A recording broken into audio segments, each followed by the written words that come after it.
Hello everyone and welcome to Coliseum of Chaos Day 6. We are in for a short and sweet stream tonight. Only a couple of games, but exciting games nonetheless. And I am joined, as per usual, by the one and only Laura K. Hello Laurie, how are you? Big applause for me. I'm glad to be here again. Big energy. It's weekend and I hope everyone had a fine week and can now relax soon with watching Coliseum of Chaos. And I'm glad to be casting with you again. Last time I was with Bali. Today I have the pleasure to be with Oh, thank you. It's sweet. Yeah, well, at least, we have we have a good couple of days of games. As I said, today is going to be a little bit shorter, short and sweet. We have got some interesting matchups today. The middle game is probably going to be the most exciting, where we have two fairly new teams playing together. But tomorrow as well with Barney and London, that's going to be quite a busy night. A lot of interesting games. And the last time that we actually commentated together, we saw quite a few interesting games. A lot of last minute steals and double LB kills, which I love. my highlight was Big Stein, honestly. The whole highlight of this is the only thing I really remember. Like, Same. Not even the games that were like close, but I Yeah. don't know, man. That was just so amusing to watch. And hopefully today we will see such upset again. Maybe Tarutella might be dying too today. What do you think? You never That know. would be You never exciting. know. Yeah, there was some interesting and questionable deaths last time that we commentated, at least. But it always makes for fun and interesting times. As usual, the rules are the same. Blah de blah de blah. People can choose from different maps, and we've actually, especially the last Coliseum of Chaos, we saw quite a lot of different maps. We saw Feasting Grounds, Lichenweed, of course the usual Crystal Tower. But nonetheless, very interesting, and I love seeing the old maps anyway. They're always so much fun. And I think that they're a good way to kind of get an upper hand, or at least get more of a chance against experienced teams. It evens up the playing field a little bit, because no one's really comfortable on those kind of maps in the current meta.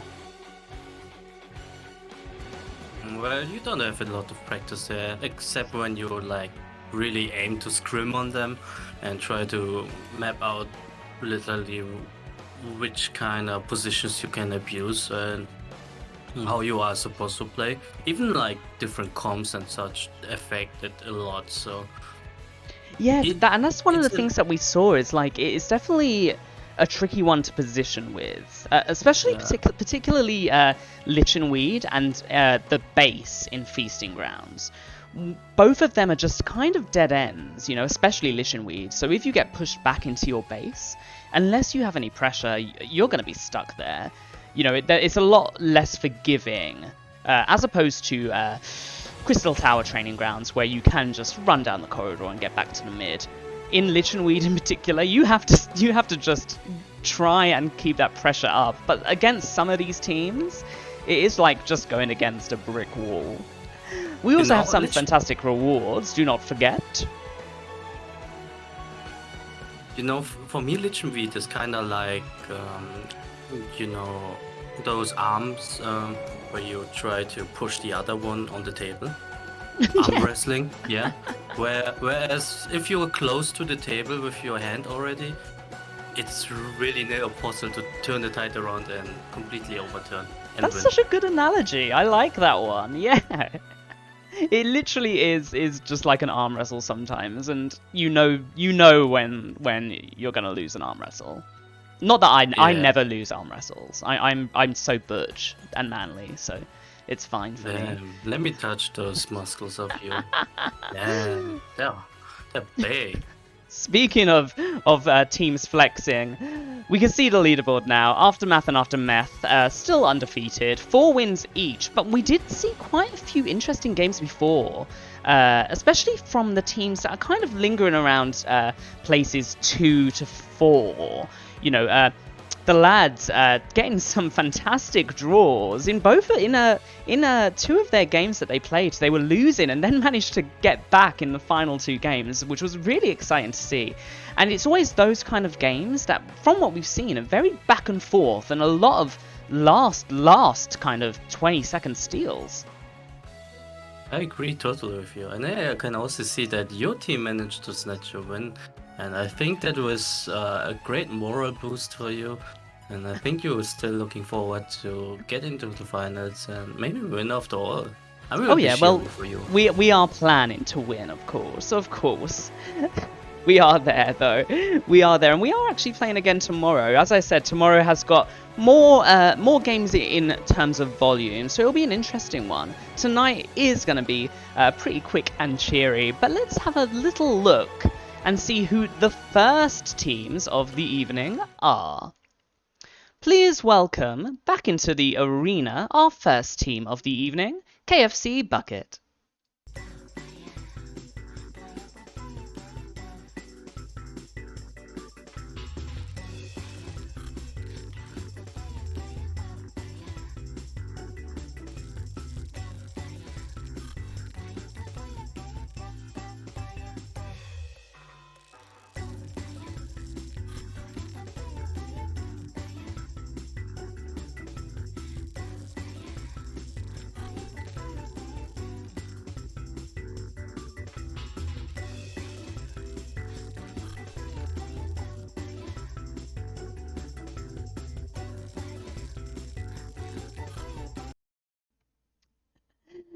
That is KFC Bucket, who we have seen play a few games already, relatively newer players in general, and their opponent is polling to bring back Sister Azaria's Holy Boobs.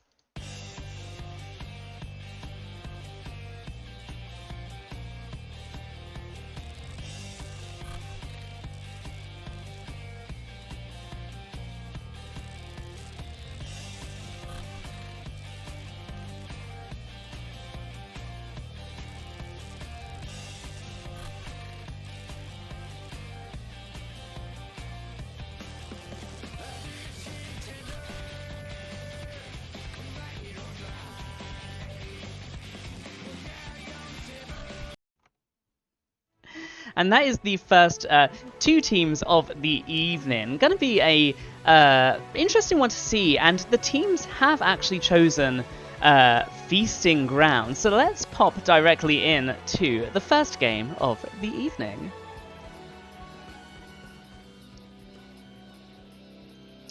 Seeing here different matchups than previously kind of used, and different additionals as well, as we can see on the side of Sister Azaria over here. Nakrissa opting for no defensives whatsoever in terms of additional, and Ocha also choosing Scholar.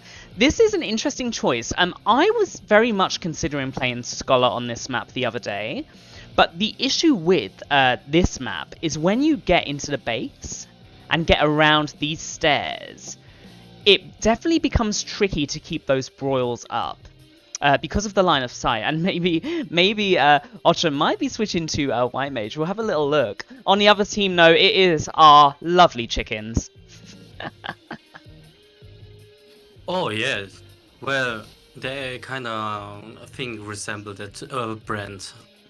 But I think with Nakrissa going Dark Knight without defensives, I would suggest them to make Nakrissa Kentucky Fried Nakrissa instead. Literally. It's so squishy without me, so I'm not really a fan of that, but it's a clear sign of disrespect.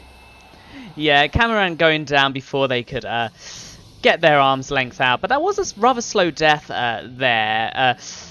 But it's giving Otter a really good opportunity here to just broil, get up that fairy cage, and really just get the game moving. That is what a Scholar's got to do after all, is just keep broiling, keep casting throughout. But it would be pretty cool to see KFC Bucket try and get an advantage on Nakrissa. Nakrissa going down extremely low, no defensive there, but unfortunately Kane getting that retaliated burst.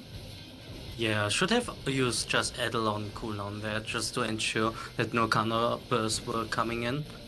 But I like that they're not getting really pushed back and not crumbling under pressure, even though the focus is really hard on Dante right now. Yeah, going on Dante. Dante probably, yes, there we go. That reprisal being used instantly. Although being overlapped with Protect can put them into a pretty tricky situation. It seems like they are going to try and carry on that burst on the Krissa, but that counter burst on Camera, again, the arm's length just slightly too slow, means that it is on their way to potentially a 600 at the very start. They know how to target Agrissa, and I like that they're going for them. But unfortunately, you should really think about when to burst if Oraka got their dart ready. So you really don't want to go in and face tank everything of that. It's just so hard to hear. Yeah, and Kane going down again. Unfortunately, what's happening on the side of KFC Bucket is just that their additionals being a little bit too slow.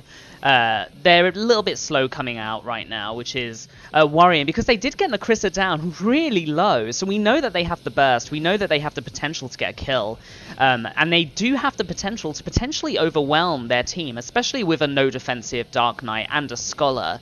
But unfortunately, they're just holding on to those defensives way too long. Going on to Ocha there. Ocha managing to survive that. That LB going out, but getting slept instantly by Soraria. Soraria, however, going down. Good sleep there, though, interrupting that LB. I don't think Decker was expecting that. Big 600. Every time a dart went out, every time someone died. Decker with 0 healing needed. That is some really fun time for Monk. Like, just playing as much Monk as you would like. Usually you would be a prime target for CC and everything. Yeah, definitely. It's... They have the potential. They definitely have the potential. All they need to do is just space out those defensives a little bit more. You know, feel free to alternate that reprisal, that addle. It will give you the opportunity to stay in, to carry on that burst, and hopefully take advantage of the fact that the Krissa is running no defensives. However, Ocha has moved instead now to Astrologian, holding on to that Lady card, which is pretty upsetting. Now, yeah, it's pretty upsetting for KFC Bucket because Astrologian, especially when it grabs a lady, has a lot of defensive utility, which could really just make up for the fact that Nakrissa does have no defensives, which really is KFC's Bucket. Kind of, it's their path to success, I believe. Definitely. The only thing I would also suggest is LOSing the enemy dart, trying to bait it out, trying to desynchronize their burst, so they can go in and play offensive themselves. Just because the Monk and Black Mage burst is so brutal, you just explode if you... Yeah, and the thing is with this map as well, there's definitely a lot of areas where you can LOS a Black Mage. The walls are quite thick, the walls are quite long in general, and I do know how that sounds, and I wish I didn't just describe the walls as long and thick on stream, but there you go. Yura going down! Going down to half HP there. Getting out an Addle. Going down extremely low now despite that Addle and that Protect. Still going down. Interesting burst there. From KFC. Really great start. Now they're applying a lot of pressure on them. Now they have to watch out for a counter burst, and I think they were doing much more fine than last game.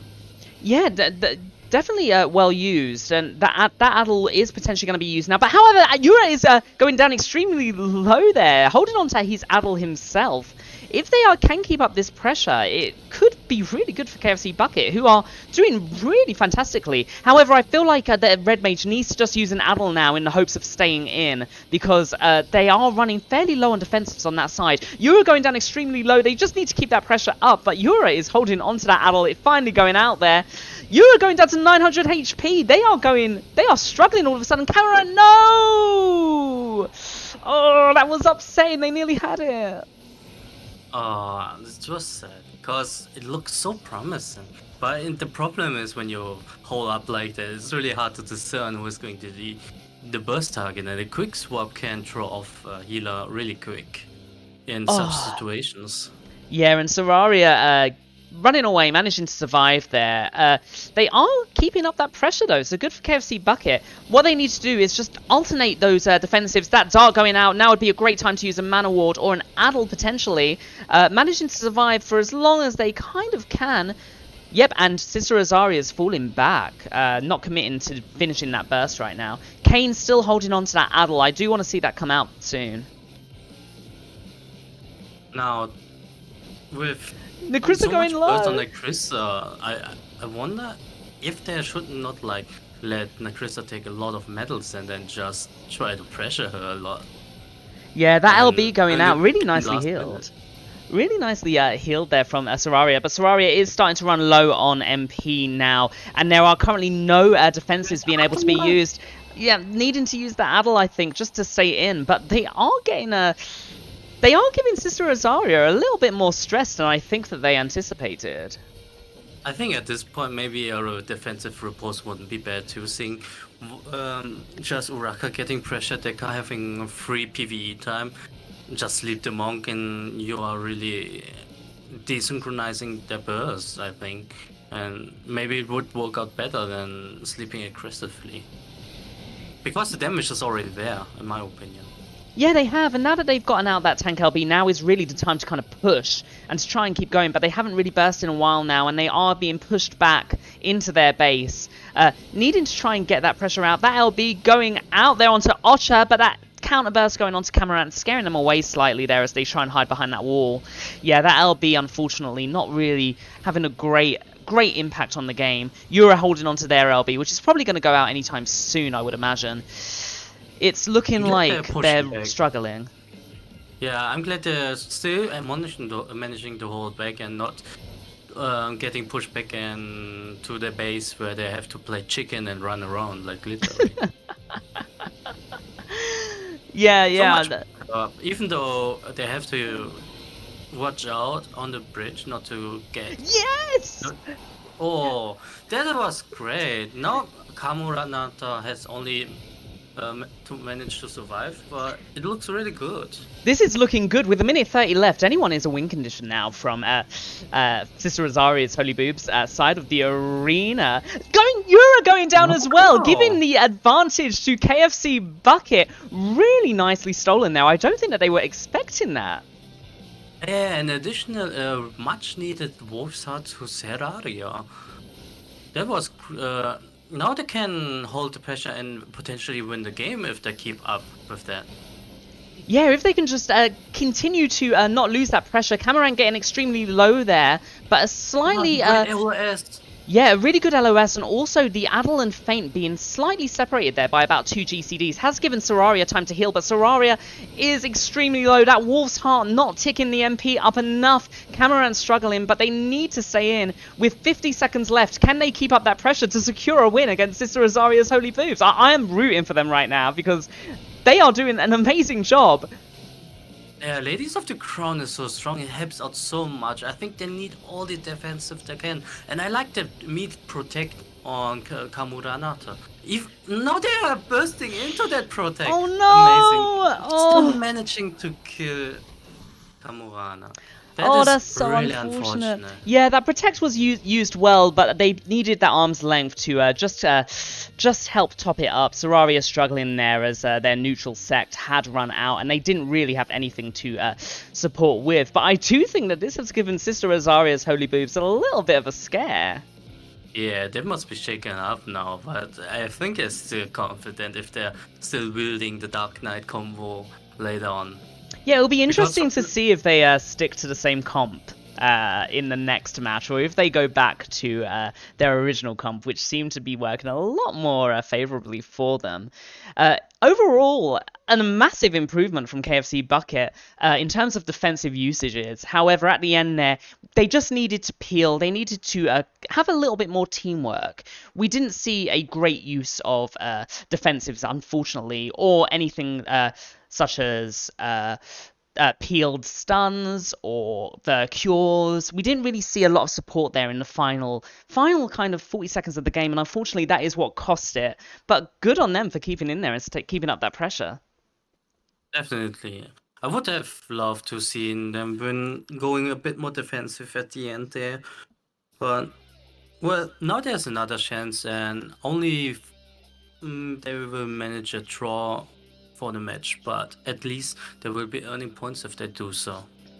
Yeah, and Yura and Otter swapping places right now. Yura going for a White Mage, and Otter going on to Black Mage. Decker going on to Dragoon. Yep, and Nakrissa taking Reprisal. This has, that last game, you can tell, has kind of given them a bit of a spook, I think. Maybe, maybe not. Maybe they're just baiting us. But in the end, I know for sure they want to secure the last game for sure. Not giving any chances of whatsoever for an upset and getting that sweet win victory with the many points they would love to have. Yeah, really surprising game there. Almost stealing that win, and I am personally rooting for good old KFC Bucket here because that was a fantastic game there. But against a White Mage, Dragoon, Black Mage, it's potentially going to be a struggle. They would need to really utilize the walls. Similarly to how they did in the last game, they were LOSing quite successfully, and hopefully they can do that again in this game. Yeah, a lot of, I think, consideration when they should fall back and maybe think about just pressing those additionals on cooldown already helps enough. Yeah, and Kayn getting stunned instantly, going down before they can kind of really pop anything. Still holding on again to full MP, Mana Ward, and Adel. Not wanting to use any of them right now, which is going to be quite a struggle if they're trying to keep up that pressure against such a powerful combination from the other team. But they are keeping up that fight. They're not getting pushed back yet. Yeah, there's a lot of pressure coming out, but they're pushing back, and I love to see them pressing Adel right now so they can keep going. Now on Ochaku having to fall back a little bit more. It looks like they will manage to get Kayn to fall back a bit. Yeah, Ocha getting really low there, which was unfortunate because the feint actually went onto Decker, and I think if that feint went onto Ocha, it could have potentially secured a kill there, as Ocha did fall to around 2 or 3k HP. But unfortunately, Kayn going down, which is putting the pressure on to KFC Bucket. But it seems like Sister Rosarias are falling back a little bit, potentially to try and secure some boxes that are going to be spawning soon. Honestly, I was just cringing a bit while I was talking, just because I was waiting for them to just press the buttons. Oh, again. Yeah, instantly demolished there, unfortunately, upon arriving into the arena. And dying as a red mage is probably one of the more punishing jobs to die as. When you die as a red mage, you do have to spend a lot of time rebuilding that gauge. And if that gauge isn't then lined up with potentially your dart burst or anything like that, it's a rather tricky situation to be. And it looks like that's the tactic that Sister Rosaria's Holy Boobs are going for now. Again, Kayn going down to 13 medals right now. I think, especially in such situation as a healer, you should take a lot of attention care maybe to your red mage and try to communicate what's happening, why there's a missing healing, or what can be done better. There's the voice chat. Just communicate with them so you can be keeping them alive. The monk is fine.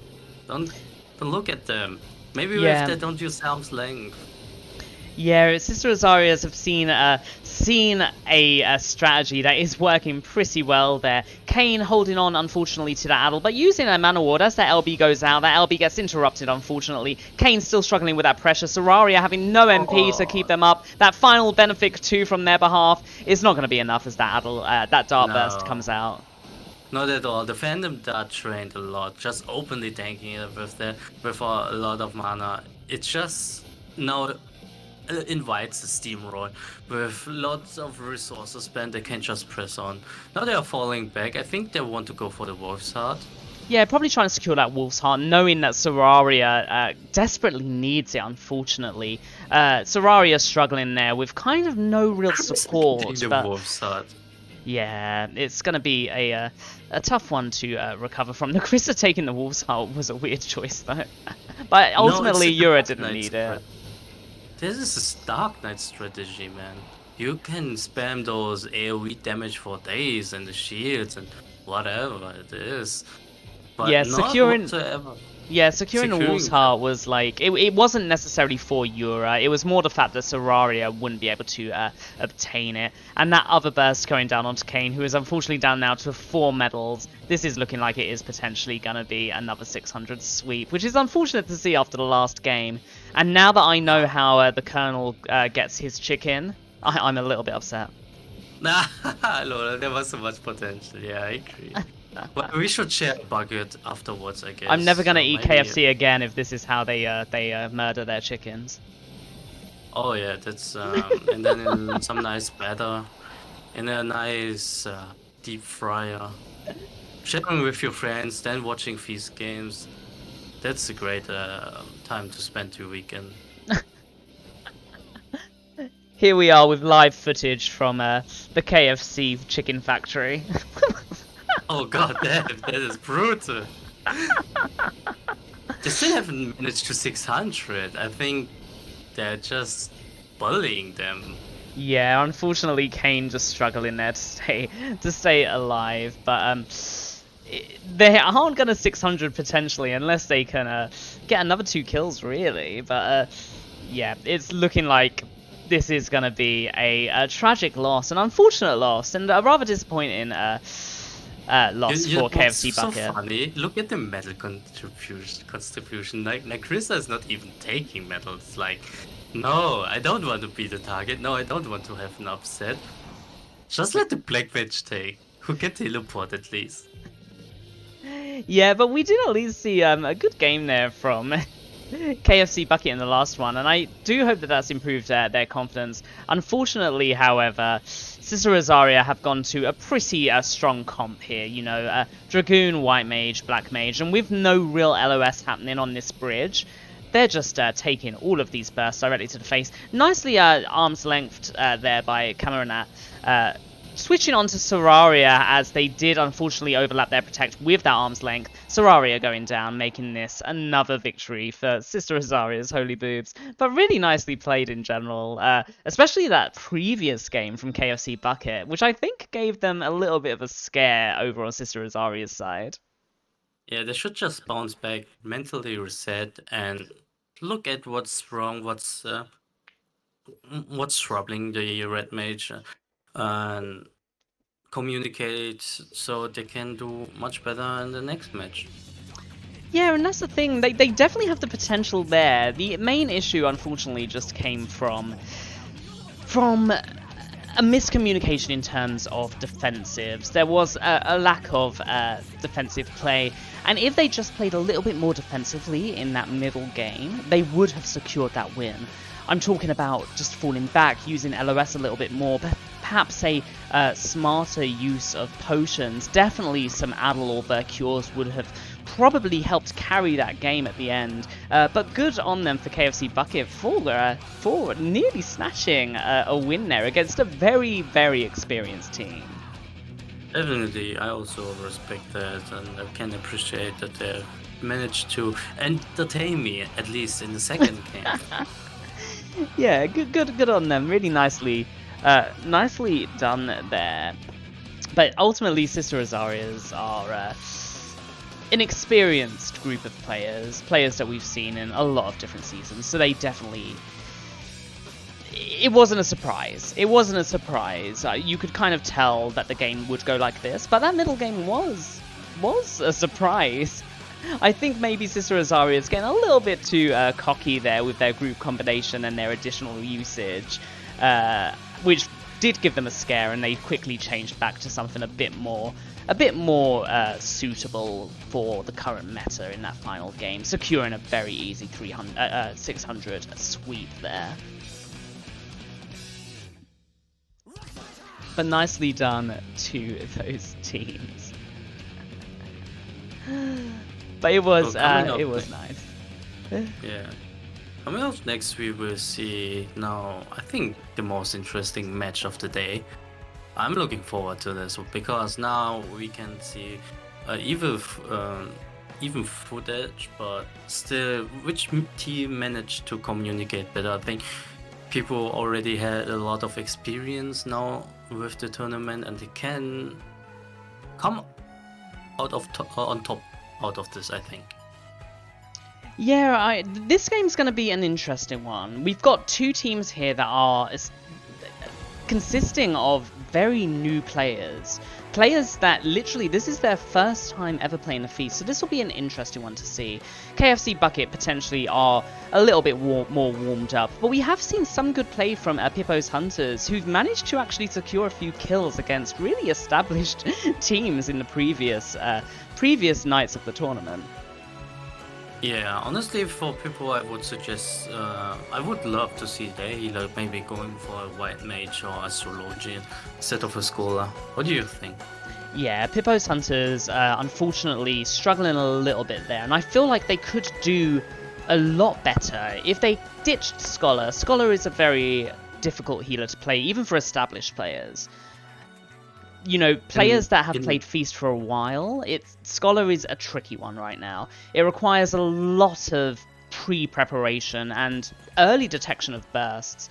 If you wait for that burst to come out, you're not going to have enough time to dissipate focalization and then cast an Adlo or something. You need to have that awareness to be able to do that before, making it probably one of the most punishing jobs to play as a newer player, for sure.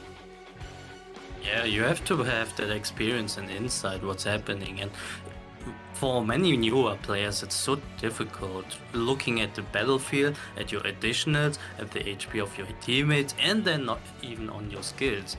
Then thinking about anything else is just so difficult if you're not used to the stress that is coming out. Yeah, regardless, so it's going to be probably one of the more interesting matches in the recent streams, and I'm excited to see what we're going to witness. So let's have a little reminder of the teams that are playing. Please welcome back to the arena, KFC Bucket.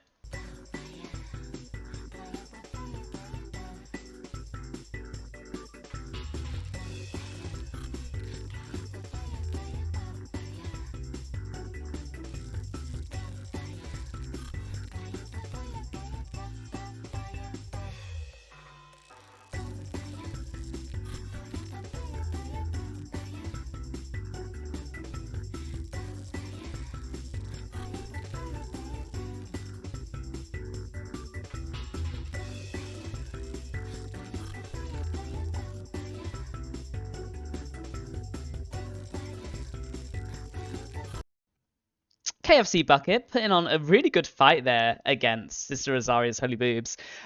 Gonna be an interesting one to watch. Hopefully they're warmed up. Hopefully they're ready to go against another very fresh, very new team. Please welcome back Pippo's Hunters.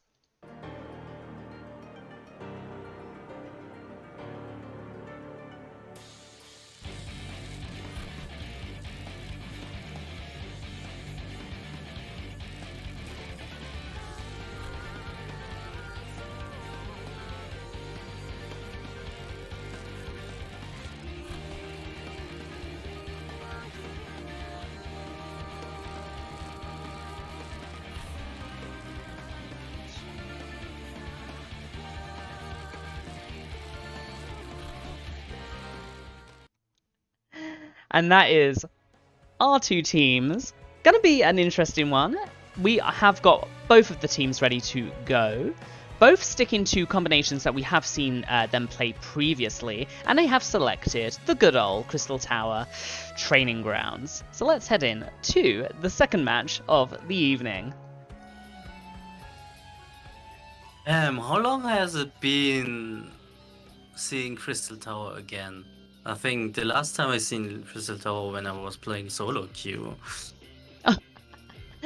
Yeah, Crystal Tower has been around for... How long has Crystal Tower been around for now? Like years. I think they put it in after Stormblood. Crazy. I say it is definitely the most balanced map though, in terms of the size of the arena and the walls and the escape routes as well. But we are seeing very similar teams here. Lucy again opting in for that Scholar, going against Seraria on Astrologian. it seems like they could potentially try and punish the defensives over on KFC Bucket. KFC Bucket, as we saw in the last game, kind of struggling with getting their defensives out fast enough for the burst. So hopefully this will give Pippo's Hunters a really good opportunity to keep up that pressure, for Lucy to get in some broils, and for them to potentially get their first win of the tournament. Oh, I love those gravities that hit like 3 people. It's always so satisfying. Oh yeah, especially when a gravity like gets everyone super low. Laurelie going down super low, speaking of, but both healers managing to heal through that initial opening burst. Lucy getting out some nice broils there. Thankfully her team not under too much pressure, managing to keep everyone up as they try and get a burst out onto Kayn. Kayn again holding on to that addle, but unfortunately not enough as they do get that first kill of the game onto Laurelie. Lucy was a bit too busy using Broil. Them going half HP, you really don't want them to be after a burst is coming up soon. You know they have been bursting the last 15 seconds, 20 seconds, and 10 seconds more, you know a call is coming. You just gotta prepare and top everyone up. Lots of Kayn getting down really low there, but unfortunately managing to get that kill onto Gina, but managing to get that Lucy getting that broil kill onto Kayn in return, giving them a nice recovery. That's the feast I was talking about, not the CCS play where everyone plays around wall. We're playing on the stairs. That's the real feast people want to see.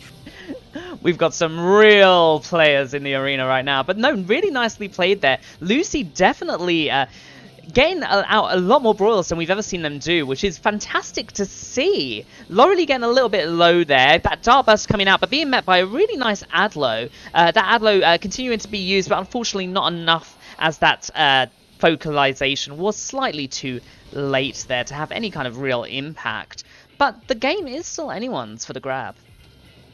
Yeah, it is. I think it's really enjoyable to watch because it's not really coordinated. You can see the additionals are not well used, but still a lot of fighting is happening in the open. Not in the corridors, not even like behind walls. Like, just on the stairs, look at it. It's amazing. Yeah, and KFC Bucket managing to snatch another kill there onto Gina, keeping up that pressure quite a lot now as Pippo's Hunters do fall back to their base. But as you said, there are no really walls being used here. They are just fighting straight in the open, which does give a pretty good advantage to the ranged. It's a frontline game. I love to compare it like that, because there are no wards in front line either. Oh, maybe there's an LOS. Oh my god. It looks so harsh. Okay, they managed to heal up. Managing to heal, but not before that raw destruction comes out and undoes all of the good that healer LB tried to save. Sky going down. This is unfortunately putting them on a 575 medal win. That ranged LB going out really nicely aimed there, managing to hit 3 of the 4 players, being met with a melee LB as they do try and attempt a double LB. Unfortunately, it wasn't happening, and that Wolf's Heart is just sitting there in the middle, Serarian deciding not to take it. Yeah, it's a red mage who gets it. I think that's another niche strategy we are seeing there. Yeah, very niche. Niche is the word. Niche is the word. 587 medal lead here. It is proving to be quite a struggle over on Pippo's Hunter's side. Gina getting that dart burst, trying to just stay alive with use of potions, but it's not really happening. Maybe a bloodbath would be good. Yeah. I mean, already if you're not using arm's length and just bloodbath, man, just press it if you want. Nice! Taking Serraria by a surprise there, taking advantage of the fact that there was no protect, no reprisal being able to be used. Dante using reprisal now as it does come back on cooldown. This would be the perfect opportunity to try and get a follow-up kill, but unfortunately it just wasn't happening.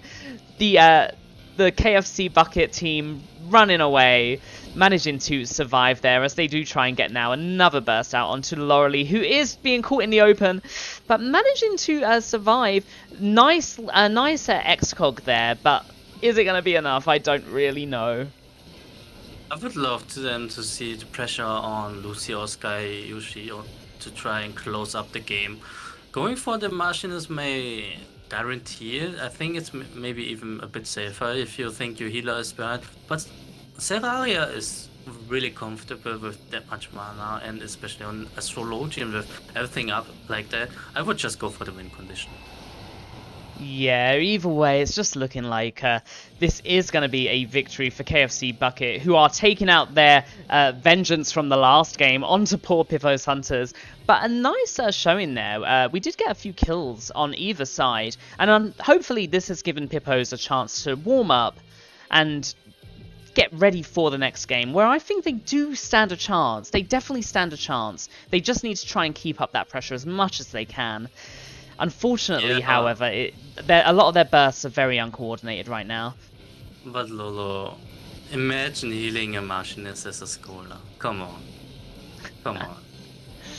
I think you know what I'm talking about with your experience playing all the healers. What it's like to heal a very, very immobile role. Yeah, Machinist is probably the one that's the least played out of all the ranged. Actually, no, I take that back. Summoner's probably the one that I see the least of in general. But Machinist overall is very... It hasn't had its time to shine in a while, in my opinion.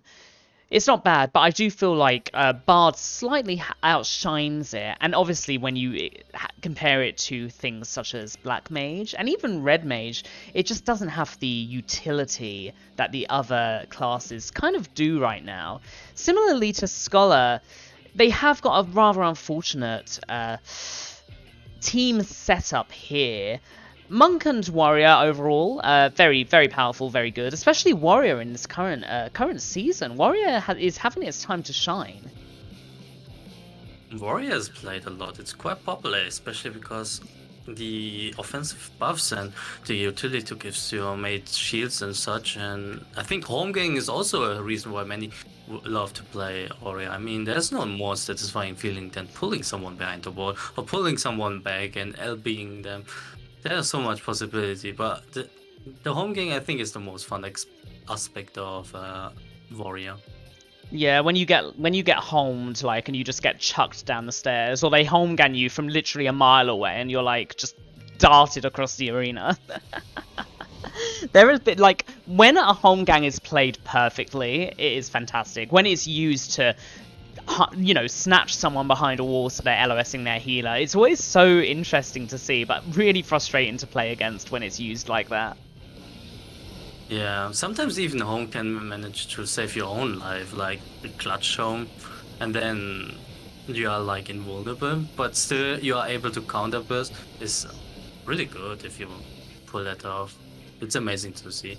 But now we're looking at the game's defensive going out. I wish Kane would press Adel again.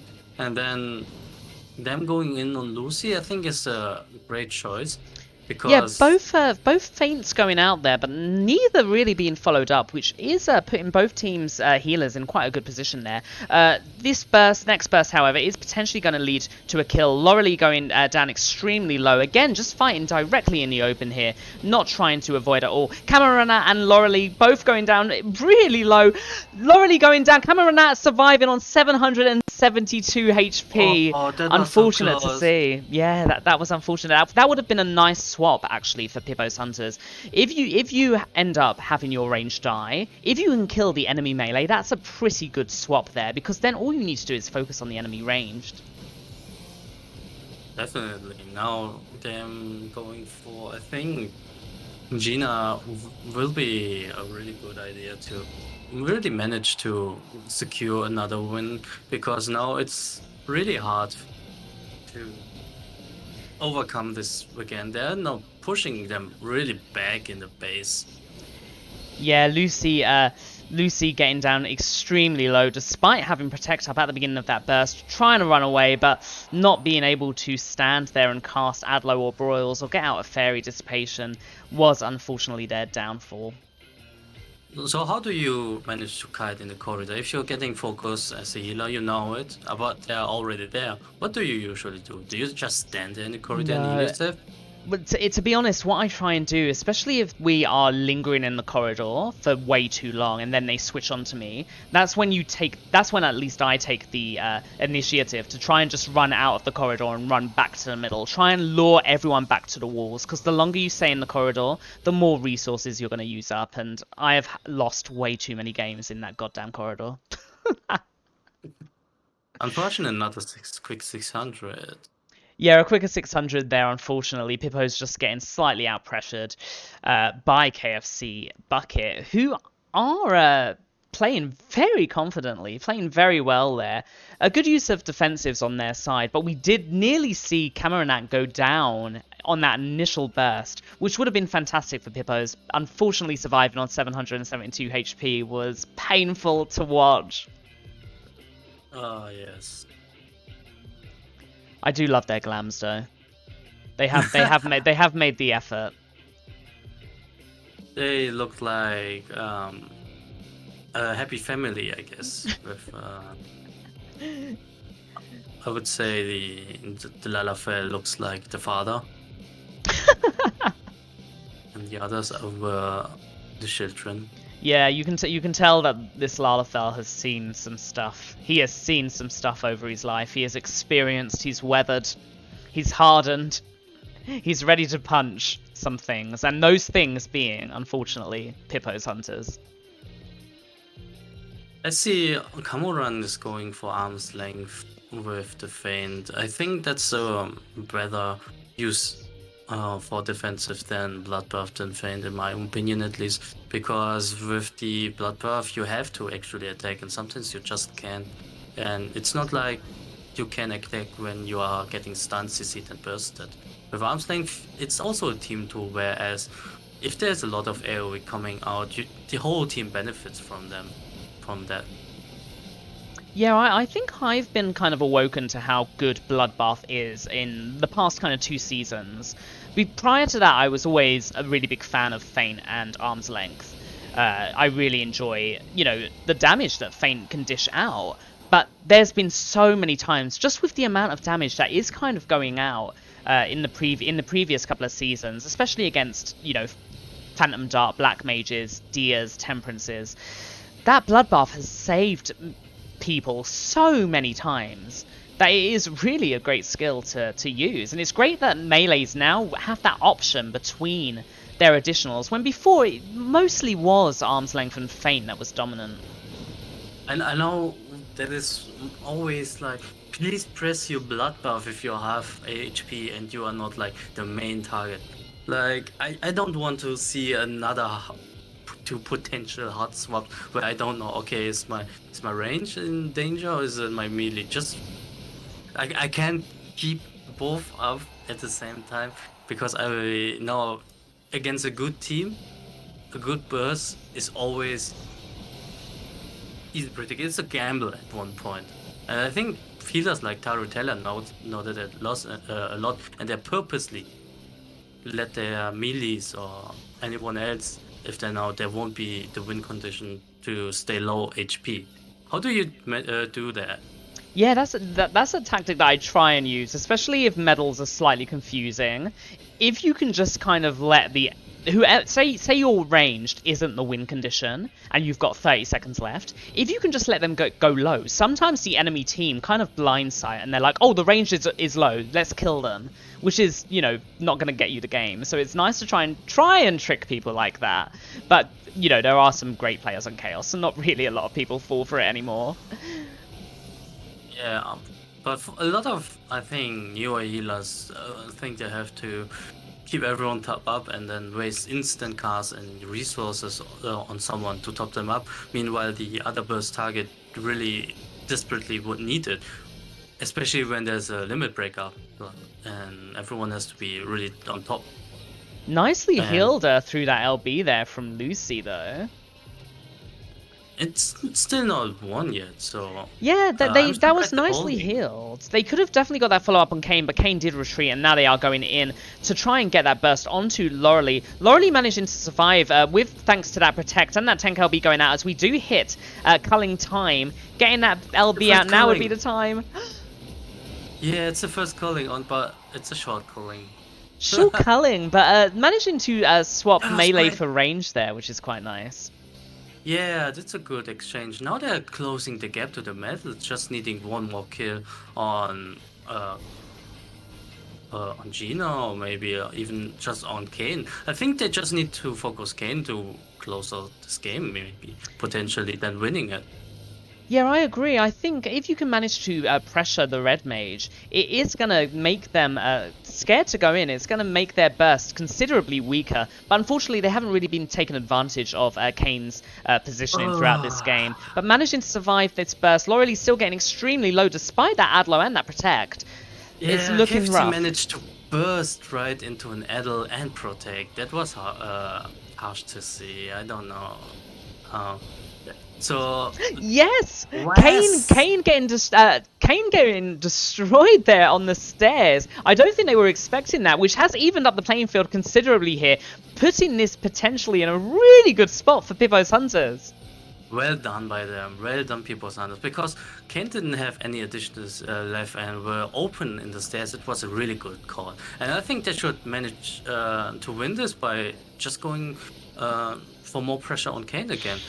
Yeah, If Loreley would survive. unfortunately, Loreley going down, but they didn't have a lot of medals, which means that they do just still need one kill to secure this win. As you said, I think going for Kane is probably the smartest option, and I'm hoping that they can kind of take advantage of how fragile red mages can be, especially if they aren't really used to using Adel or the cures defensively. They could steal this. They just need to try and stay alive for this next burst.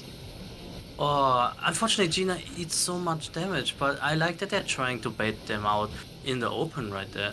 Hopefully he managed to survive so they can turn around. A lot of pressure on Lucy, spamming that outlaw. Yeah, But dissipated and focalized Adlo spam going out there, which did keep Gina alive through that burst, but they need to get a burst because Lucy does not have the resources or the fairy gauge to survive, to keep Gina alive through this burst. Gina going down low. They are trying to go for Seraria. just go for K and press the tank LB so you don't get the counter burst. Gina's getting low again.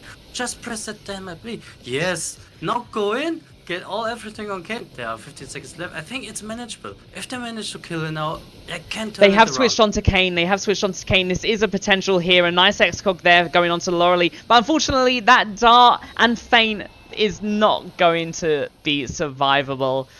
Nicely played, though. The closest game that we've had. Yeah, they're watching the stream. They know what we are talking about. Oh, nicely played, though. Very close there at the end. Nearly had it, nearly had it. But this is a victory for KFC Bucket. Props for holding against them. It was a very interesting match to see. I loved that the last match they were putting the effort in and really try to turn around. It was a lot closer than the last first games. Yeah, we've seen, I think what's the most impressive right now in terms of these two teams in particular is how quickly they have improved over the course of the tournament. As I said, there's players in these teams that have never even played Feast before. This is literally their first time going into a Feast game. And to see those slight improvements, for example, on Pippo's Hunters, the initial games were rather rough to watch. There were no broils going out. There was really no defensives kind of being used at all. But throughout all of these games today, we have seen a vast improvement in their playstyle, which is brilliant to see. And this was definitely the confidence boost that KFC Bucket needed. This and the last game have been, and the last game against Sister Azaria's Holy Boobs, have really been impressive in terms of KFC Bucket's abilities. Definitely, and even for the losing team People Sanders, I have props for Lucy finally utilizing that ball and finally getting more comfortable. Even though it's much harder and still not perfect, I could appreciate that the healing was, I think, much better than the last matches we've seen. Yeah, really well played there from those teams. So good for them. Good for them, definitely. And I feel like these kind of players improve so fast, so quickly. When you're new and you're under such high pressure, it's brilliant to watch. Definitely, I enjoyed it. So for the next match, I think, that is, I think, a maybe interesting one coming up with Aftermath playing. Of course, it will be a hard game, but now I'm excited for an upset and a potential kill like Speak style, like an upset like that. The almighty Tarotella going down. Yeah, we've got Taru's too good. Goddammit, we need to get them down. I love playing against Taru, but yes, the next game and the final game actually of the evening. As I said, it's just a short and sweet stream. Is between Aftermath versus 3%, which is a team of relatively experienced players, especially if anyone was around during the 2018 FRC Championships. You will recognize a few of these players from who've been playing a lot of games from around that time. However, they haven't been playing a lot recently, and they have been struggling slightly in the games that we have watched. And against Aftermath, it is going to probably be a struggle again. Yeah, they have to really watch out. These burst things and such are brutal. They are not showing any mercy to any team at all so far. And I think it will be interesting to see if they roll swap or go all the way try hard on 12%. Yeah, we have seen Aftermath kind of sticking to their usual comps throughout the tournament, which obviously has done them extremely well. They are currently undefeated in Bracket A, and it is looking like they are going to be ultimately the ones to beat, potentially. Although Aftermath from Bracket B are also putting up a good fight, alongside surprises from other teams, such as Skinny Legends Period, the Lads. Those kind of teams are definitely putting up good fights in the tournament, and they are going to be interesting matches to watch as well. Yeah, tomorrow will be hype as smart. I won't. I swear. I promise I won't be swearing. It's difficult, but I will manage. But I heard you managed to catch that there at the end. yeah, but guys, be excited for tomorrow. Honestly, Barney casting and with Levine, it's really enjoyable to watch. Please tune in and watch because it will be so exciting. We are already heading to the playoffs soon with next week. I think even this week already finishing all matches. Yeah, with 6 nights of Coliseum of Chaos already under our belt, we are nearing up to the end of the initial qualifier games, which means that we will be heading into the finals, semi-finals, quarterfinals, the really intense matches against the top 8 teams, which right now is going to be really exciting to see, especially again when you put teams from bracket A and B potentially alongside each other.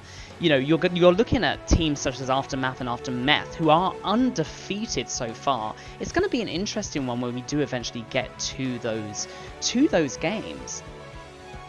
Yeah, definitely. But while we wait for the teams to join us, let's take a moment to just revisit some clips and highlights from the previous streams, and we will see you guys very, very shortly. Yeah. The match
And we do have our teams ready to go. Unfortunately, those clips weren't working there sound-wise, which was unfortunate to see. But let's have a little sneak peek into the teams that are going to be playing.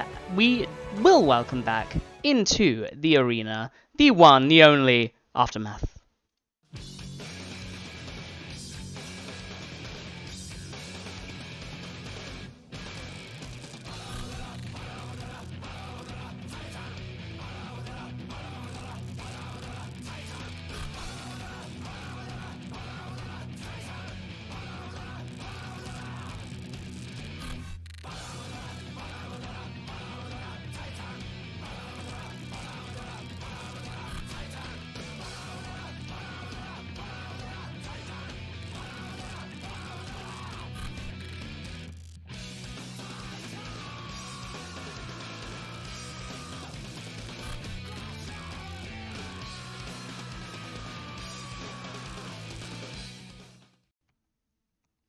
And that is the undefeated Aftermath. And please welcome back into the arena their opponents, 3%.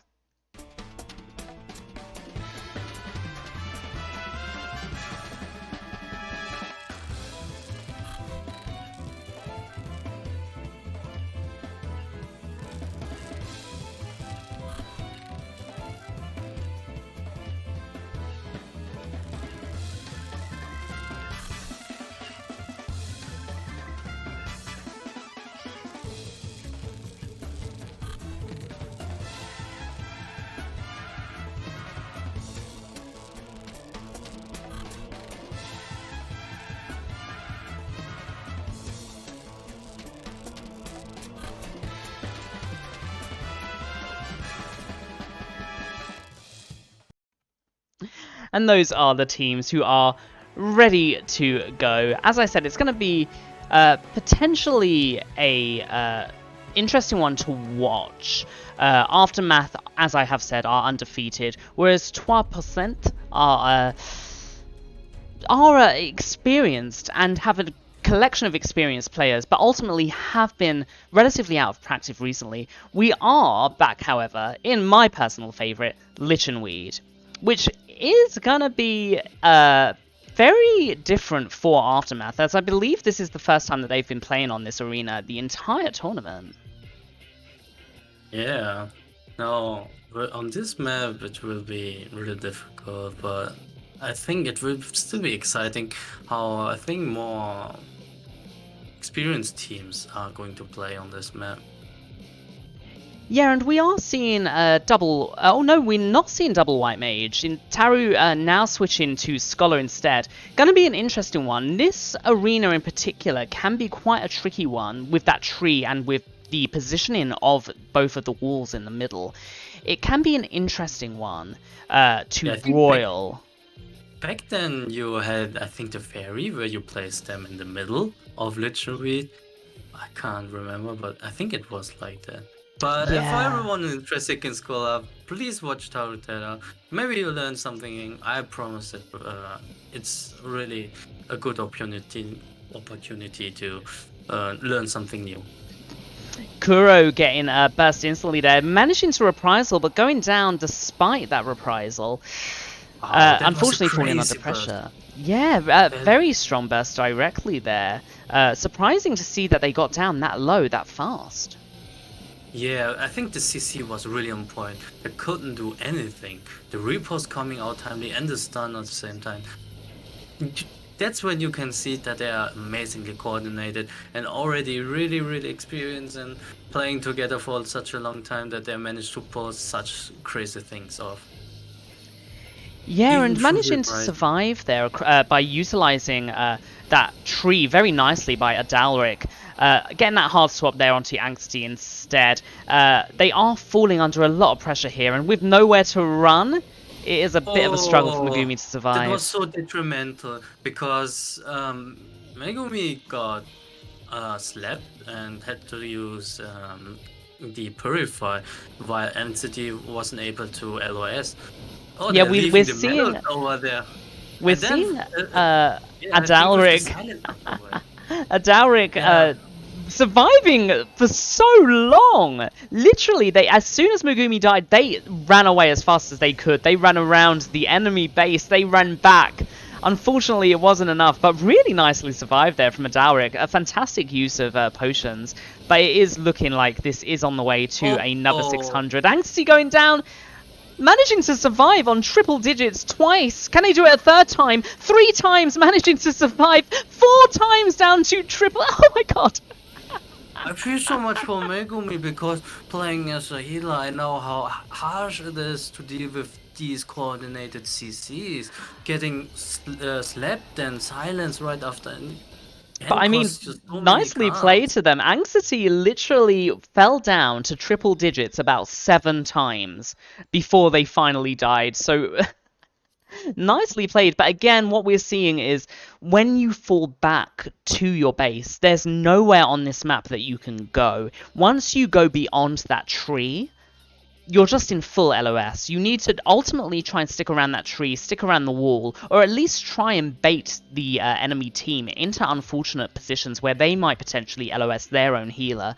We are seeing a change here on Aftermath's side. Ardo and Taru swapping there. Ardo picking White Mage, Taru going into Bard, which they are very familiar with. Oh yeah, and it was I kind of appreciate to see something new. I don't know, have you seen him play it yet in the tournament? Not in the tournament, actually, no. Ultimately, Aftermath have been kind of sticking to their regular combination, their regular comp. So it's interesting to see slight differences in their variations here. We are obviously not seeing Nami play tonight as well, which is also a very big difference, as Nami is definitely a very strong staple of their team. It'll be interesting to see if this is any different, and if 3% can manage to keep up that pressure and keep pushing. Let's see if they get into the range of Aftermath, they just should press the defensive right away, in my opinion. And that is what happened there with Kino using that arm's length as soon as they go in, being matched by that Temperance. Unfortunately, Megumi's Protect being slightly too late there. Kuro using Rampart and Reprisal to try and make up for it, but that is going to put them in a tricky situation, as now Kuro has nothing defensively to keep them alive and nowhere to go, nowhere to LOS. This is really tricky. Oh, it's unfortunately, but luckily at the same time they managed to keep up and not get steamrolled right away. So they're pushing back, and I think that's a good opportunity to land maybe a counter kill. But Goraku getting down, not being able to use pots because a lot of CC coming out, sleep on Megumi, and it guarantees a kill. You can't do much as a white mage, honestly, if there's so much CC going around and well timed like that. Yeah, and when you do, and that is how Bard can really shine in a coordinated team play. You know, their silence being able to just be instantly used. If you can time that directly after the enemy healers may be purified or after their sleep expires, it means that the enemy healer is going to be rendered immobile for a considerable amount of time. And against a team as strong as this one, there's no way that anyone would be able to survive that length of CC. Yeah. And city going down, it's really harsh because there's just a tree you can use as LOS, and if you're getting home gang, it's even worse that you are not able to take quickly cover, unlike on CT. We are seeing a play finally, though, however, around the walls here in the middle, which could give 3% a really nice opportunity to spread out the defensives, get Megumi some MP back, and get a counter burst, but they need to do it sometime sooner. Derek going low. Unfortunately, that reprisal from Kuro just coming off of cooldown 1 second too late, meaning this is a 600 win again for Aftermath, who remain undefeated. Yeah, it was a good arm's length. It was well timed, but unfortunately the sleep on the healer is enough to turn this game into a 600. And yeah, there is still one more match, though, to go, and the thing is, 3% have some fantastic players. Unfortunately, I think they're just rather inexperienced in the current feast mode. There's a lot of players that have been playing for so long now, but not really recently. And it seems like it is just a little bit of a struggle. It looks like Taru and Ardo are switching once more. When he's switching off of tank, meaning Ardo is going to Dark Knight, Taru instead now going for Astrologian. Going to be an interesting one to watch, but I still think that it is Aftermath's victory potentially again. Oh, going Paladin, no, that's a really tryhard. Come on, you're already having a difficult time. No, a Paladin can stop so many bursts. Paladin can stop everything, and you could be like doing 300,000 damage, and you won't be managing to kill because the confetti on the interception is just too good.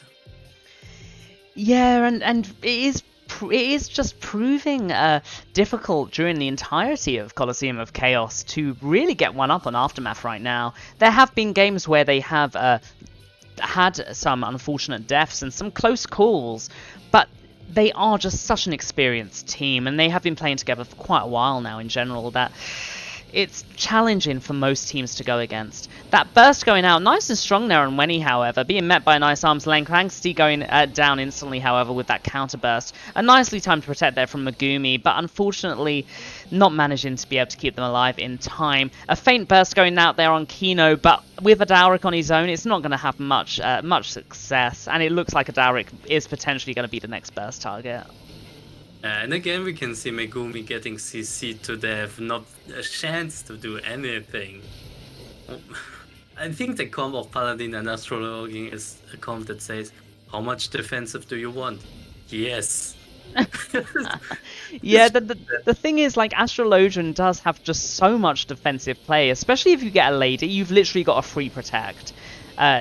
It's very, very powerful. A lot more powerful than Scholar, in my opinion. And it's looking like this is going to be a struggle. Although Kinomoto going extremely low there. Having a little bit of issue trying to kite around that tree. Getting down extremely low. This is a 3% chance to maybe cause a little bit of an upset here. If they can just survive this counterburst that is coming out now. Really nice arm's length there from a Dowrick. This could potentially be a kill onto Kinomoto if they just keep up that pressure. But it looks like a Dowrick is getting stuck behind that tree. A little bit scared to go in there with Megumi running out of MP very fast. I think they should 3% should communicate about how difficult it is for the healer to keep up with all the CC, and maybe try to get Kuroneko to stun defensively instead offensively for at certain points in the game. Yeah, and that burst there on a Dowrick being timed to perfectly align with Protect running off of cooldown. And as we hit Culling 2 with Megumi on such low MP, that arm's length is proving to be vital. Then managed to get that counterburst onto Kinomoto in Culling 2. A perfect arm's length there, meaning that Dowrick could stay in and secure that. And we are seeing a little bit of a scare as Aftermath fall back to their own base. It's really impressive because, first of all, it's I think one of the first callings we have seen against Aftermath, and that's really good already. At the same time, it's hard because that calling can drain so many resources, and as you can see, if you don't press your defensive, you get getting down immediately. Yeah, unfortunately, I think just getting a little bit too blindsided there, trying to take as much advantage as they can of the little upset that they caused, that they didn't pay attention to their own defensive usage there, with Kuro going down. A burst now going on to Megumi, who has been unfortunately silenced, potentially going to have to use that healer LB. That healer LB going out now, which was really nicely timed, being met as well with a tank LB. An LB going out now, a double LB from Dowrick and Angsty, going down onto Wenny. Unfortunately, the ranged LB not hitting, and Ardo matching that, and they are being met with a double LB that is, yeah, a lot more synced up. Yeah, unfortunately, so many bursts from 3% into a Lady Crown, into tank LBs and protects that it's really difficult to not get counter bursted afterwards, so this is the opportunity. Now getting pushed back like that is harsh. I would love them to bait them out so they can keep the momentum and not get 600. There's still a chance, I think, if they keep up. if they can keep up that pressure, but again, they are just going against a brick wall right now, trying to get out of that base. Adawi trying to get to the tree, managing to get a counterburst onto Kino. Perfectly played there. This is looking like it could potentially go more into 3%'s favour when he's trying to secure the Wolf's Heart there for Taru, though, which is going to definitely help them out, as Megumi, as we've seen, has been struggling with their MP usage, just due to the sheer amount of pressure that they're going against. Kuro now using a rampart, making sure not to get caught off guard as they did before. Using that Holmgan onto Kino. Kino getting met with that Protect, managing to stay alive there. Taru managing to keep them up as they get Kuro down extremely low. Nicely timed reprisal though. Is it enough? No. Unfortunately not, no. It's weird to see that they're just pressuring on Kinomoto. I would have loved to see maybe a quick swap on Veni or even Taro themselves. But unfortunately, we've seen a quick end now. They're not picking up the medals. Oh my god, are they disrespecting? Kino picking them up, probably forgetting how little medals they had, as they were the only one that wasn't capped. I think they're enjoying themselves a bit too much. But nicely played from 3% there, managing to get in some really nice kills. Adalric going for that adrenaline kit. They do have their LB. This is their last chance to potentially steal it back. The LB going out now. Is it going to be enough? Going on to Kino, however, it seems like they have given up. And that is another win for Aftermath. But really nice showing there with a couple of deaths. 2 deaths going out onto Kinomoto there.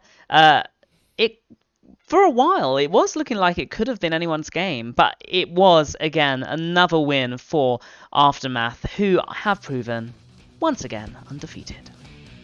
Well, we haven't seen an upset on Tarotella, him getting killed like Spix, but at least he managed to pull off a kill on Martinez, so that's already really respectable to get a couple kills off. It's not like one single lucky kill, but like more coordinated ones. So that was great. Yeah, nicely played there, and we have actually seen interesting games tonight. When I initially did look at the teams for tonight, I wasn't expecting potentially as many back and forth games as we have experienced. The new teams are definitely putting up a really strong fight, and the experienced teams having a couple of upsets along the way. It was a bumpy ride. I always love to see experienced teams getting a bit too overconfident and they're getting catched off guard. Seeing that even new teams are capable of slaying giants. Yeah, and that was an interesting game to watch and an interesting evening. Like I said, it was very short, very sweet tonight with only 3 quick games. But tomorrow is going to be a very interesting one. Tomorrow we have a number of different teams. I think we have around 7 or 8 matches that are going to be played tomorrow against teams that are predominantly lingering around ranks 1 to 4, 1 to 5, which is going to be really crucial for teams to try and secure their placing in the rest of the tournament, as we are now nearing the end of these qualifying initial matches. Oh my god, I see your team is playing. I'm so excited. I will be rooting for you. Oh, thank you. We're going to dominate. I will be harsh to you too. I will be harsh to you too, so I'm sorry if I say any unique words. Oh, are you commentating tomorrow?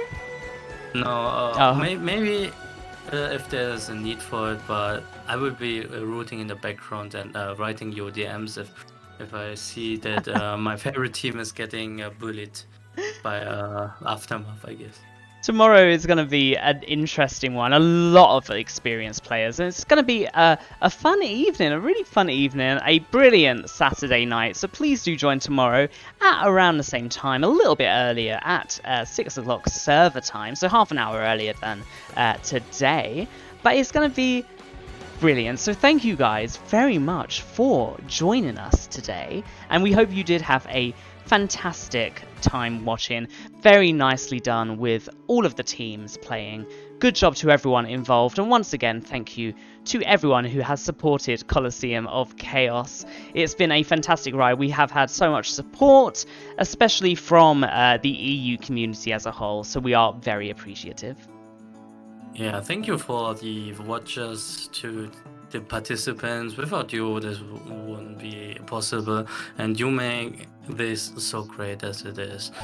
But for now, I would suggest you would go to the Light Data Center, log in, and press that rank queue up button. You heard him, Fix boys. That rank 1. Get him that rank 1 by queuing up Light. You heard him. Apparently it's light night. But until next time, have a fantastic evening, everyone. Thank you for joining us. Ciao! Good night.